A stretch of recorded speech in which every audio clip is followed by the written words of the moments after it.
নমস্কার, আমি রচনা ব্যানার্জি লোকসভার সদস্য নির্বাচিত হইয়া। প্রিয় দর্শক, এবার নুসরাত জাহানের চাঁদ মামা গানের এমন খোলামেলা পোশাক দেখে রেগে গেলেন কলকাতার জনপ্রিয় অভিনেত্রী রচনা ব্যানার্জি।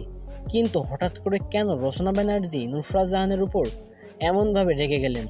তিনি বলেন, কেউ কি এমন পোশাক পরে সিনেমায় ডান্স করতে পারে? এবং নুসরাত জাহানকে চরম অপমান করলেন রচনা ব্যানার্জি। নুসরাত জাহানের চাঁদ মামা গান রিলিজ হওয়ার পর থেকেই নুসরাত জাহানকে নিয়ে নেটিজিয়ানরা শুরু করেছেন কটাক্ষ। এদিকে এক সাক্ষাৎকারে রচনা ব্যানার্জি বলেন, নুসরাত জাহান যে পোশাক পরে চাঁদ মামা গানে ড্যান্স করেছে তা আসলে গ্রহণযোগ্য নয়। কেউ কি এমন খোলামেলা পোশাক পরে সিনেমায় অভিনয় করে? আমরাও তো একসময় সিনেমায় অভিনয় করেছি।